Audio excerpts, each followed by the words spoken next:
sobre los dichos del presidente, hablemos con el maestro Ricardo Sevilla, miembro de esta familia sin censura, y lo que sigue con los corajes que hagan estos personajes con lo que diga el presidente en las mañaneras. Ricardo, te saludo con mucho gusto. Querido Vicente, público memorioso, fíjate que no se fue Ceci con la finta. Yo le envié exprofeso ese Twitter porque de acuerdo con fuentes que nosotros tenemos en Latinos, este personaje, este sujeto, está siendo pagado para hacer imitación de la imitación de Broso, imitación de Víctor Trujillo, y entonces están tan desesperados que ya están pagando bots para darle un realce a esta figura patética del payaso Víctor Trujillo, que ya hace mucho tiempo que no lo vemos representando el papel de Víctor Trujillo y que está metido ya de tiempo completo. Yo me imagino que hasta dormirá con el disfraz de Broso, y entonces, de acuerdo a una fuente que trabaja ahí en las instalaciones de Latinos, que no podemos revelar, pero que nos dio también una primicia que presentamos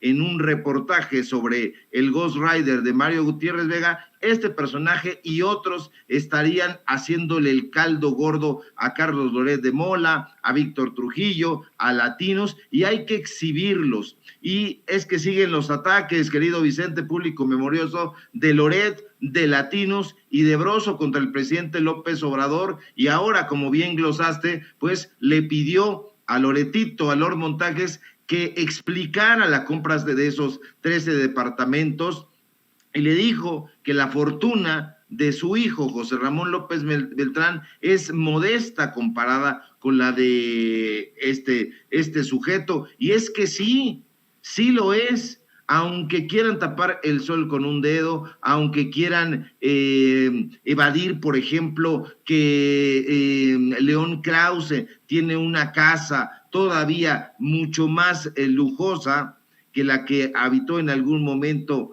el hijo del presidente López Obrador, pues no podrán con este tipo de beligerancias. Y bueno, pues esta mañana el presidente López Obrador le pidió a este ex empleado irridento de Televisa que explicara esa adquisición. ¿Cómo demonios un periodista, eso no lo dijo el presidente, lo digo yo, lo de los demonios, lo de los belcebúes, pues bueno, logró adquirir 13 departamentos aquí en la Ciudad de México?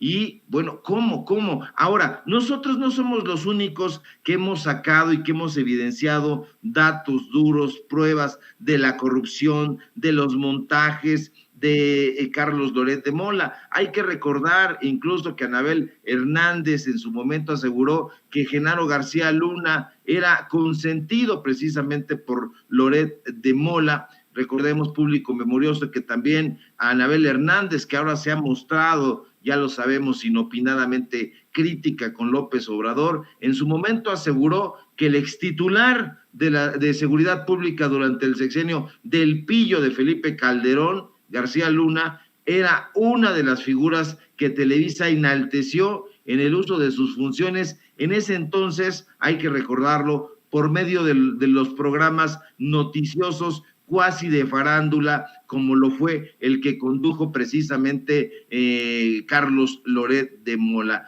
Pero no olvidemos también, público memorioso, Vicente, el ridículo que han hecho, sobre todo cuando intentaron atizar digamos, reportaje de inferencias donde acusaban al hijo del presidente López Obrador de haber habitado, bueno, ellos decían que continuaba habitando esa casa en Houston, y que salió con un comunicado y toda la cosa, la propia compañía Baker Hughes, que se deslindó por completo de esa casa donde vivió el hijo del presidente. Que no la friegue, público memorioso, ¿a poco ya se nos olvidó que Latinos también pues hizo ese ridiculazo y que no pudo soportar ese reportaje de inferencias cuando la empresa de servicios petroleros les demostró que nunca fue propietaria de esa casa que habitó el hijo del primer mandatario. Apenas esta semana, y lo platicamos hace un par de días aquí en Sin Censura, el presidente López Obrador presentó ese par de tweets, escrito uno por el comediante influencer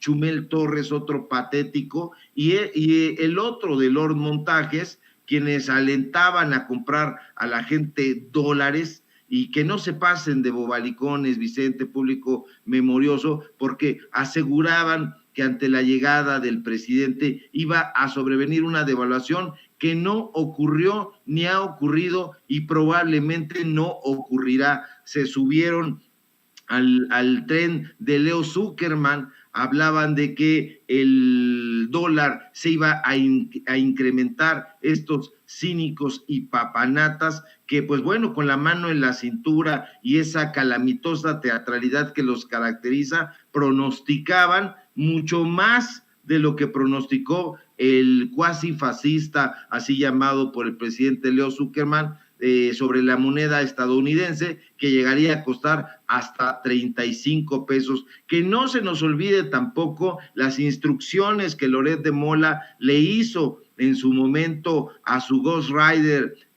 Mario Gutiérrez Vega: busca lo más negro que encuentres sobre López Obrador, y si no encuentras nada, busca entre los miembros de su familia, entre sus hijos, entre sus hermanos, entre sus primos. Dame algo contundente para ponerle en la madre. Esas fueron las palabras con las que Carlos Loret de Mola, Lord Montajes, habría ordenado a Mario Gutiérrez Vega su mano derecha, su mano izquierda, su pie, su cabeza, su ojo, su Ghost Rider, el tipo que hace el trabajo sucio, que golpearan al presidente de México, y este sujeto, pues bueno, asintió como asiente la mayoría de los personajes que trabajan con él. Ya vimos la tunda que le dio también sin querer Raúl Olmos, que dijo, bueno, pues ya no hubo conflicto de interés, nosotros no dijimos eso, ya dijimos también aquí en Sin Censura que no podrá desmentir Carlos Loret de Mola esas 13 casas,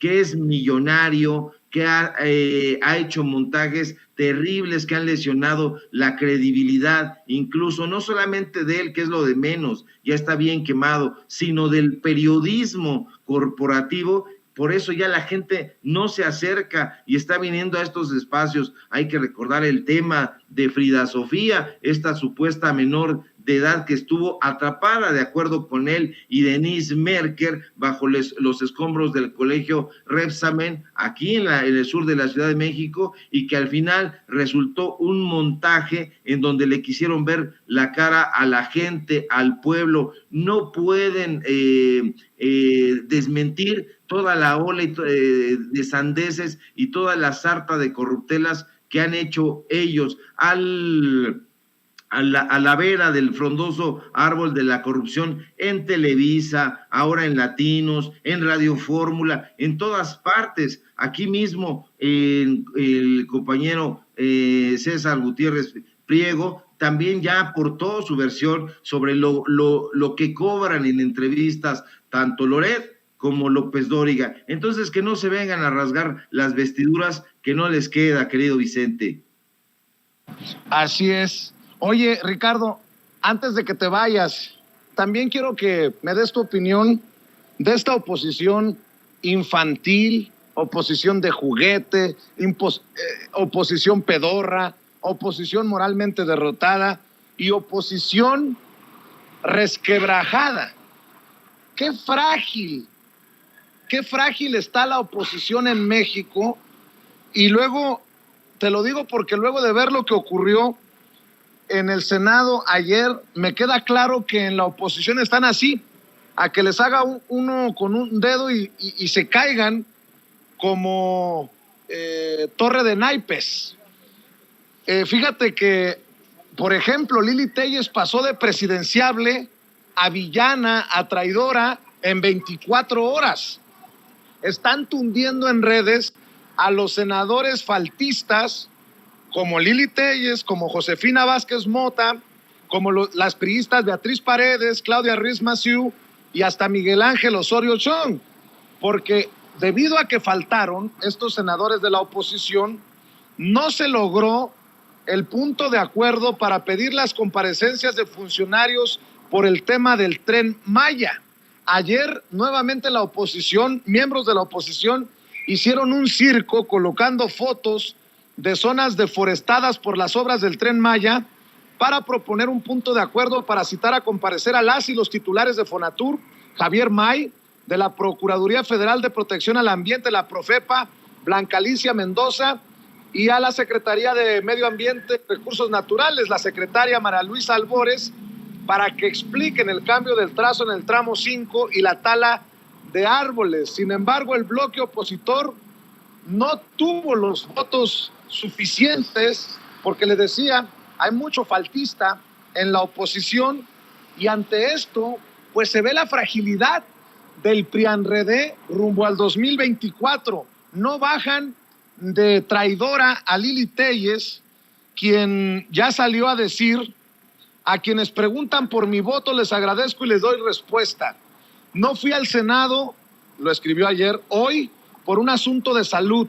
Tengo siete hernias en la columna vertebral, 4 cervicales y 3 lumbares. Hay días malos, hoy fue uno de esos.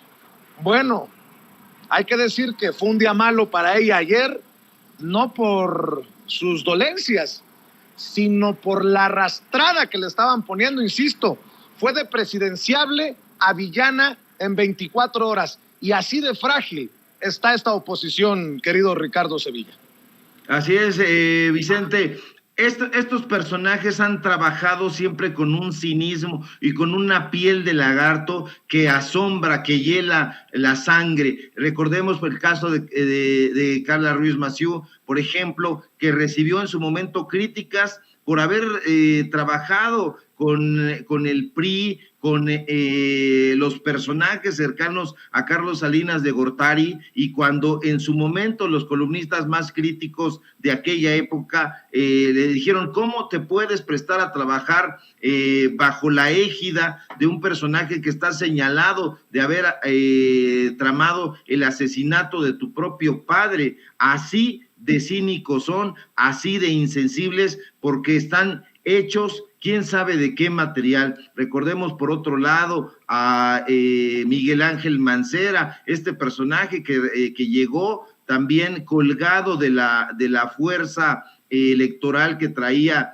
el actual presidente López Obrador, y que en su momento le dio un impulso a través de Marcelo Ebrard. No olvidemos eso. No hubiera tenido ninguna chance de ganar Miguel Ángel Mancera esa elección, porque es un personaje completamente anodino, corrupto, gris, él sí absolutamente intrascendente, y sin embargo ganó con un margen amplísimo, pero fue precisamente llevando a cabo esa maña que ahora quieren hacer algunos miembros incluso del propio Morena, colgarse de la imagen del presidente López Obrador. Eso hizo Mancera. Después fue a fundar su periódico Contralínea no es Contralínea, perdón, que nos disculpen los amigos de Contralínea, el periódico de Mancera, Contrarréplica, para defenderse de lo que él suponía que iba a ser un ataque desmedido de parte del gobierno de López Obrador, y que no ha ocurrido, y ahí está haciendo las cosas que hace.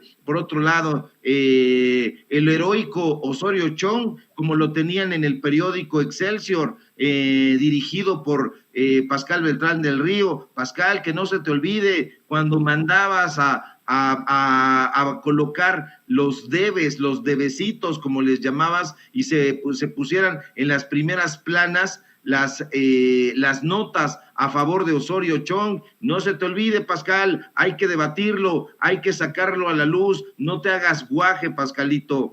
Entonces, ese tipo de personajes son los que están acompañando a Lili Téllez, esta presentadora de noticias que no tiene absolutamente nada, ni de política, ni de periodista, de modo que no nos sorprende, porque están trabajando en la misma ruta que siempre lo hicieron, de caradura, de corruptos, de gente que únicamente se está sirviendo de los puestos políticos para llevar agua a su molino. Entonces hay que estar muy atentos para decírselo al público memorioso con todas sus letras, con datos duros. Nosotros no nos andamos con inferencias ni nos vamos a callar porque no tenemos mecate ni tenemos jefes que nos editorialicen nuestras posturas. Nosotros somos muy congruentes con lo que creemos y esa congruencia nos lleva a hacer estas críticas frontales y aquí vamos a estar, querido Vicente, público memorioso, haciendo a la víbora revolcarse. Mi querido Ricardo Sevilla, pues cerremos invitando a la gente a tus diferentes trincheras, a tus redes sociales, a tus proyectos, para que siga chillando la víbora. Claro que sí, querido Vicente, público memorioso. Síganme, por favor, en Twitter, @SevillaCrítico. Síganme en Facebook, Ricardo Sevilla, así nada más. Y en nuestro canal, los Datos Duros MX. Ahí tenemos informativo a las 6 de la tarde, de 6 a 7 y de 8 a 9, tiempos de canallas. Y hoy iniciamos también una columna en el Grupo Cantón. Agradezco al dueño, al señor Cetina y al director por esta invitación y hoy estaremos escribiendo en el diario Basta, martes y jueves, para que no se pierdan esa columna que estaremos también difundiendo en todas partes donde nos dejen. Un abrazo fuerte, querido Vicente, público memorioso, y si todo marcha bien, nos encontramos aquí el día de mañana. Claro que sí, Ricardo Sevilla, te mando un abrazo, estamos al pendiente de los esfuerzos que realizas. Un abrazo y buenas tardes, mi querido Ricardo Sevilla, que pases excelente día. Bueno,